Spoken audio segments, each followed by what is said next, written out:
Hello student, मैं एकता सिंह आप सभी का ज्ञान चैतन्य चैनल में बहुत-बहुत स्वागत करती हूँ। आज के इस टॉपिक में हम महाराणा प्रताप एवं मुगल इसके बारे में यहाँ पर देखने वाले हैं कि महाराणा प्रताप और जो मुगलों के बीच है कौन-कौन से युद्ध होते हैं और पूरी जो है घटना चक्र होने वाला है यहाँ पर हम महाराणा प्रताप से संबंधित। तो चलिए शुरू करते हैं। इनका प्रारंभिक जीवन देखते हैं तो महाराणा प्रताप जो है सिसोदिया वंश का महान राजा था, राजस्थान में है ये। और महाराणा प्रताप ने मेवाड़ में कुल 35 वर्ष तक क्या किया? शासन किया। सॉरी 25 वर्ष तक शासन किया। कितने? 25 वर्ष तक शासन किया। महाराणा प्रताप के पिता उदय सिंह एवं माता जयवंत जयवंतबाई ने जीवंतबाई थी जो पाली के अ, अखोराज सोनगरा की पुत्री थी। महाराणा प्रताप ऐसे शासक थे जिनका जन्म जो है 1597 विक्रमी संवत एवं मृत्यु 1597 में हुई थी। महाराणा प्रताप का जन्म जो है बादल महल यानी कटारगढ़ कुंभलगढ़ दुर्ग में 9 मई 1540 ईस्वी में हुआ था और कुछ के अनुसार जो है कुंभलगढ़ के झालारानी के महल में हुआ था, ऐसा माना जाता है। कुछ लोग मानते हैं कि बादल महल में जो कि कटारगढ़ में है और कुछ कहते हैं कुंभलगढ़ झालारानी के महल में हुआ था। महाराणा प्रताप के बचपन का नाम कीका था। भीलों में छोटे बालक को कीका ही कहते हैं। तो इनका कीका था। कभी एग्जाम में पूछा जाए महाराणा प्रताप क्योंकि अकबर की स्वाधीनता जो है एक ही मात्र शासक था जिसने स्वीकार नहीं की थी, इसलिए इनका नाम जो है पूछा जा सकता है। तो इनका नाम बचपन का नाम कीका था। महाराणा प्रताप को कर्नल टॉड ने मेवाड़ी केसरी कहा है। तो कर्नल टॉड जो कि एक हिस्टोरियन है और इन्होंने राजस्थान पर बहुत ज़्यादा रिसर्च की है और वो इसको क्या है मेवाड़ केसरी कहते हैं। महाराणा प्रताप को हल्दी घाटी का शेर भी कहा जाता है। राज्याभिषेक देख लेते हैं। उदय सिंह ने अपनी रानी भटियाणी क्षीरबाई और धीरबाई के प्रभाव में जाकर जगमाल को उत्तराधिकारी बनाया था।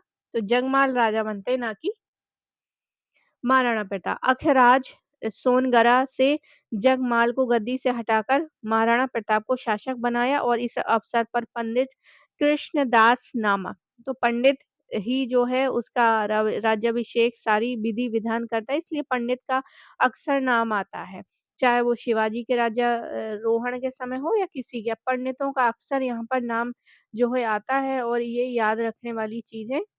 और ब्राह्मण ने अ, पंडित कृष्णदास नामक ब्राह्मण ने क्या किया था?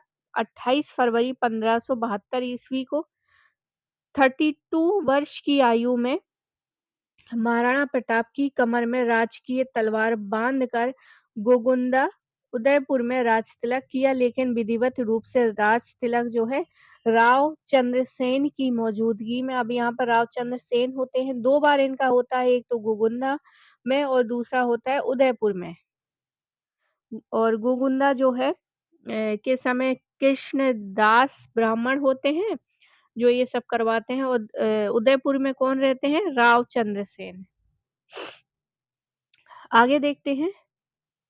सिसोदिया वंश में महाराणा प्रताप को युवराज का खिताब दिया गया और मेवाड़ का 54वां शासक क्या किया गया? नियुक्त किया गया। महाराणा उदय सिंह का पुत्र जगमाल नाराज होकर अकबर की शरण में चला जाता है। अब इनका जो पुत्र था जगमाल जिसको पहले शासक बनाया था उदय सिंह ने, वो नाराज हो जाता है और अकबर की शरण में चला जाता है। अकबर ने उन्हें जहाजपुर का प्रदेश दे दिया। तो जहाजपुर भी कहाँ पर है? राजस्थान में ही। तो जहाजपुर वाला प्रदेश जगमाल को दे दिया। बाद में सिरोही का कुछ भाग जो है जागीर में दे दिया था, लेकिन वहाँ के सरदारों ने इसका विरोध किया और सिरोही के देवड़ा सुरताड़ ने 1583 ईस्वी में दत्तानी के युद्ध में जगमाल को पराजित किया और जगमाल इस युद्ध में मारा गया। संधि वार्ता के प्रयास देखें तो अकबर द्वारा महाराणा प्रताप से संधि करने हेतु निम्न 4 संधियाँ अप्रस्तावकों को भेजा गया। 1572 में जलाल खां, 1573 में राजा मान सिंह, 1573 में भगवंत दास और 1573 में टोडरमल को भेजा, लेकिन ये सारे के सारे क्या हो गए? असफल हो गए। कुछ विद्वानों के अनुसार महाराणा प्रताप ने मान सिंह का अपमान किया, इसलिए मान सिंह ने प्रताप के विरुद्ध जो है अकबर को युद्ध के लिए भड़काया। ऐसा माना जाता है, कहा जाता है, कहानियाँ मिलती हैं कि मानसिंह गए, मानसिंह ने मनाया, वो नहीं माने, साथ ही उनका अपमान उनको महसूस हुआ और फिर मानसिंह ने भड़का दिया कि अकबर को कि आपको यहाँ पर क्या करना चाहिए? अधिकार करना ही चाहिए। और इसी का परिणाम होता है कि हल्दी घाटी का युद्ध हो जाता है। लेकिन अमर काव्य वंशावली में महाराणा प्रताप और मानसिंह की मुलाकात सौहार्दपूर्ण बताई गई है। तो एक घटना को पहले के लोग 10 तरीके से बातें करते थे, आज भी तिल का ताड़ बनाने में कोई पीछे नहीं छोड़ता है। एक बात को कई तरीके से कही जा सकती है, तो वही है। किसी ने कहा कि भड़का दिया और किसी ने कहा जैसे हमारी वंशावली कहती है कि सौहार्दपूर्ण जो है बात हुई थी। अकबर द्वारा महाराणा प्रताप के खिलाफ भेजे गए सैनिक अभियान कौन-कौन से? सबसे पहले तो मानसिंह आया, दूसरे टाइम जो है भगवंत दास, मानसिंह, कुतुबुद्दीन खां और फिर स्वयं अकबर आता है। अब अकबर जो है हल्दी घाटी के युद्ध होता है। अकबर ने हल्दी घाटी, अब इसको समझिए हल्दी घाटी क्यों? क्योंकि वो जो घाटी है वो पीले रंग की है, मतलब वहाँ की जो मिट्टी है वो पीली मिट्टी है, इसलिए इसको हल्दी घाटी कहते हैं। युद्ध की व्यूह रचना मैगज़ीन दुर्ग में रची थी और 18 जून 1576 ईस्वी में गोपीनाथ शर्मा के अनुसार 21 जून 1576 ईस्वी को हल्दी घाटी का युद्ध तलाई का युद्ध हुआ। हल्दी घाटी का युद्ध मुगल सेनापति राजा मान सिंह एवं महाराणा प्रताप के बीच हुआ। सदाशिव द्वारा रचित ग्रंथ राज रत्नाकर ने हल्दी घाटी के युद्ध कारण मान सिंह एवं महाराणा प्रताप के मध्य हुए मतभेद को माना है। हल्दी घाटी के युद्ध में अकबर की सेना का नेतृत्व जो है आमेर के राजा मान सिंह ने किया था। मुगल चंद्रावल का नेतृत्व जो है सैयद हाशिम ने किया था। हल्दी घाटी के युद्ध में मानसिंह का मुस्लिम सहयोग सेनापति आसफ खां था। मानसिंह ने मुगल सेना का नेतृत्व करते हुए मेलेला गांव राजसमंद में पड़ाव डाला। महाराणा प्रताप ने युद्ध की योजना कुंभलगढ़ दुर्ग में बनाई थी तथा सेना ने लोहसिंह गांव यानी राजसमंद में पड़ाव डाला। महाराणा प्रताप का शस्त्रागार मायरा की गुफा है, उदयपुर में था। मायरा की गुफा में उनका शस्त्रागार स्थित था महाराणा प्रताप का। हल्दी घाटी युद्ध के समय महाराणा प्रताप ने अपना मुख्य नियंत्रण केंद्र जो है केलवाड़ा राजसमंद को बनाया। हल्दी घाटी युद्ध में महाराणा प्रताप की हरावल सेना का अग्रिम भाग का नेतृत्व एकमात्र मुस्लिम सेनापति हाकिम खां सूरी पठान ने किया था। हाकिम खां सूरी का मकबरा खमनौर यानी राजसमंद में बना है। हल्दी घाटी युद्ध में भील सेना का नेतृत्व पुंजा ने किया था। प्रताप ने अपनी सैन्य व्यवस्था में भीलों को उच्च स्थानों पर नियुक्त किया था। हल्दी घाटी युद्ध को बनास का युद्ध तथा हाथियों का युद्ध भी कहा जाता है। कर्नल टॉड ने हल्दी घाटी को मेवाड़ की थर्मोपल्ली कहा है। थर्मोपल्ली नामक मूल युद्ध फारसी सेनानायक जरेक्सस एवं यूनानी वीर सेनानायक लियोनिडास के मध्य हुआ था। इसलिए कर्नल टॉड ने लिखा कि मेवाड़ में ऐसा कोई स्थल नहीं जहां थर्मोपल्ली जैसी भूमि न हो और लियोनिडास जैसा वीर न हो। हल्दी घाटी युद्ध को अबुल फजल ने जो है खमनौर का युद्ध कहा है, तो हल्दी घाटी को युद्ध को ही अबुल फजल खमनौर का युद्ध कहते हैं। बदायूं गोगुंदा का युद्ध कहते हैं। तो गोगुंदा में तो याद रखिए उनका राजारोहण ही हुआ था, इसलिए बदायूं उसको गोविंदा का युद्ध कहते हैं। और कर्नाटौड़ हल्दी घाटी और अबुल फजल खमनौर का युद्ध। हल्दी घाटी युद्ध में प्रसिद्ध इतिहासकार कौन थे? बदायूं ही थे, जिन्होंने गोगुंदा का युद्ध कहा है इसको। हल्दी घाटी युद्ध का आंखों देखा वर्णन बदायूं ने अपने ग्रंथ मुक्त खब उब उत तवारीख में किया है। अब जब उन्होंने देखा और जो है वर्णन किया अपनी बुक में मुंत खब उत तवारीख में।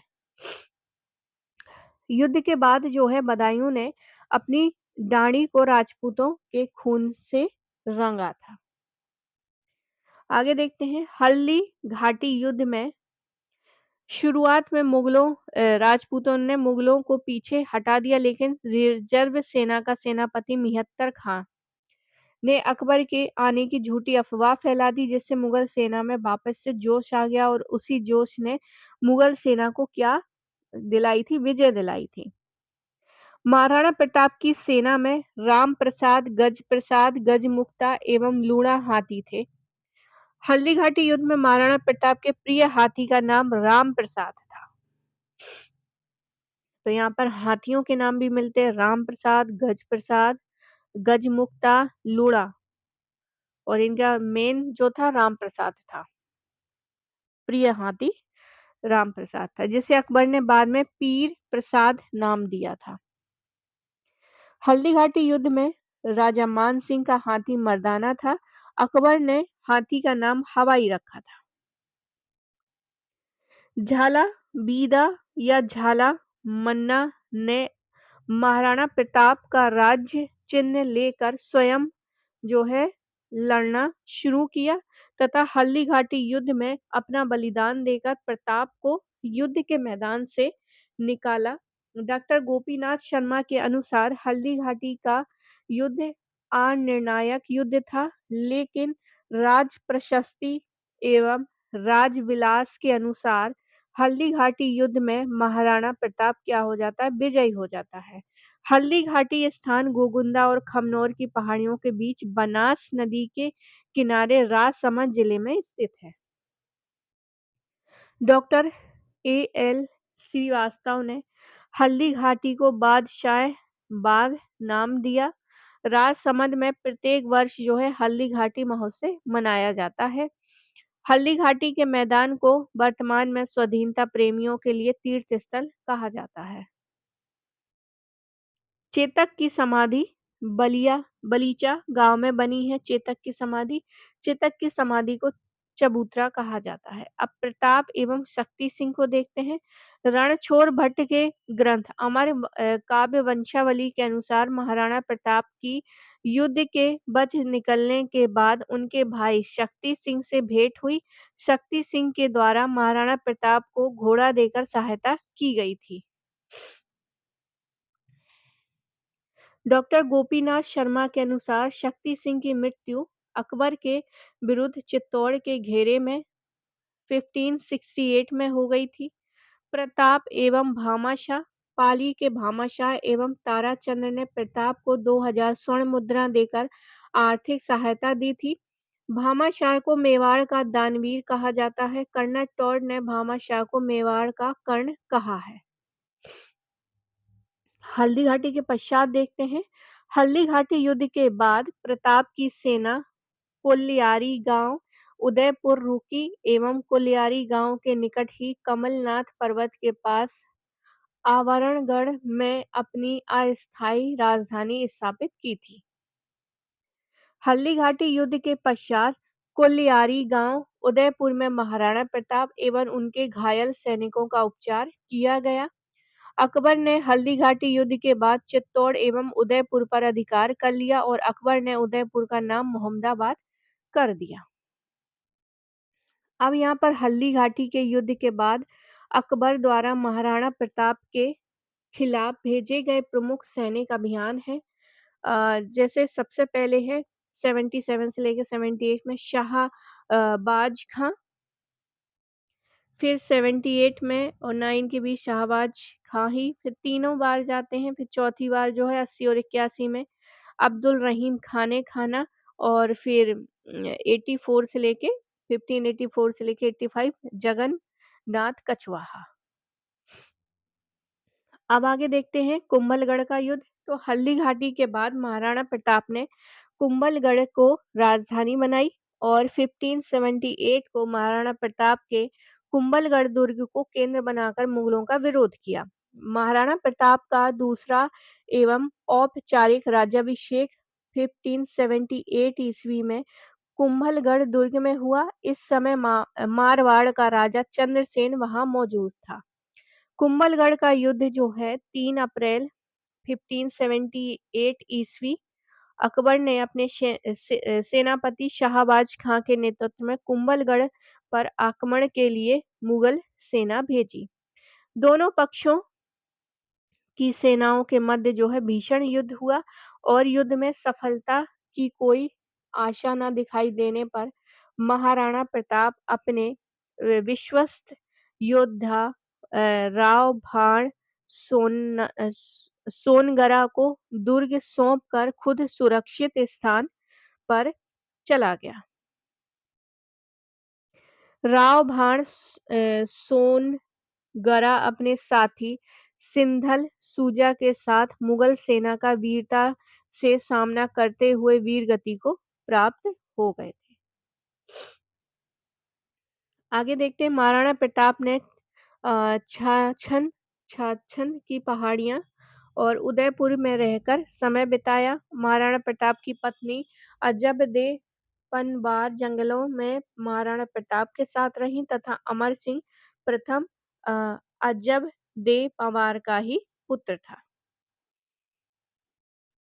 अकबर ने कुंभलगढ़ दुर्ग पर 3 बार शाहबाज खां को और चौथी बार अब्दुल रहीम खाने खाना को तथा अंतिम एवं 5वीं बार जगन्नाथ कछवाहा को प्रताप के विरुद्ध आक्रमण हेतु भेजा था। मेवाड़ में दिवेर, राजसमंद, देसुरी, राजसमंद, देवल डूंगरपुर एवं देवारी उदयपुर 4 प्रमुख ठिकाने थे।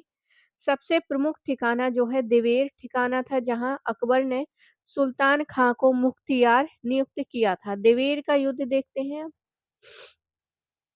महाराणा प्रताप ने अक्टूबर 1582 में मुगलों का विरोध शुरू किया था। दिवेर के युद्ध को महाराणा प्रताप की विजयों का ही श्री गणेश कहा जाता है। दिवेर युद्ध में सुल्तान खां मारा गया। दिवेर के युद्ध में सुल्तान खां क्या हो जाता है? पराजित हो जाता है। दिवेर युद्ध में महाराणा प्रताप ने गुरिल्ला मतलब आए मारे और वहां से भाग गए का प्रयोग किया था। दिवेर ने युद्ध में महाराणा प्रताप ने मुगलगढ़ यानी विभिन्न मुगल ठिकाने पर आक्रमण किया और उन सभी पर 36 मुगलों की चौकियों को जीत लिया। इसके फलस्वरूप मेवाड़ पर 36 मुगल चौकियां मुगलों द्वारा बंद कर दी गई थी।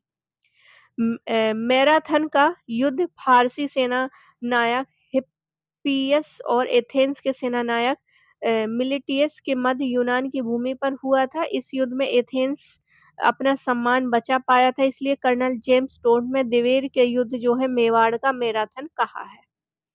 अब आगे आते हैं प्रताप के अंतिम वर्षों की कहानी देख लेते हैं यहाँ पर। तो 1584 में अकबर ने महाराणा प्रताप के विरुद्ध जो है जगन्नाथ कछवाहा को भेजा और अंतिम अभियान था ये, लेकिन भीलवाड़ा जो कि मंडलगढ़ जो है भीलवाड़ा में है, जगन्नाथ कछवाहा की मृत्यु हो जाती है। इसके बाद जो है 1584 में से लेके 1597 तक 13 वर्षों तक जो है महाराणा प्रताप एवं अकबर के बीच कोई युद्ध नहीं हुआ। 13 वर्षों तक कोई युद्ध नहीं हुआ। इतिहासकार इसे अघोषित संधि कहते हैं। जगन्नाथ कछवाहा की 32 खंभों की क्या है? छतरी मंडल है, भीलवाड़ा में बनी हुई है।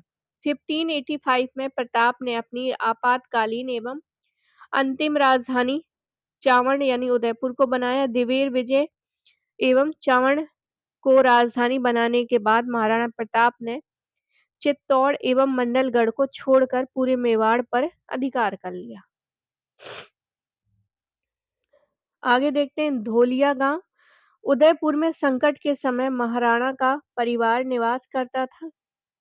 19 जनवरी 1597 ईस्वी से 57 वर्ष की आयु में चावंड में धनुष पर प्रत्यंचा चढ़ाते समय महाराणा प्रताप की मृत्यु हो जाती है।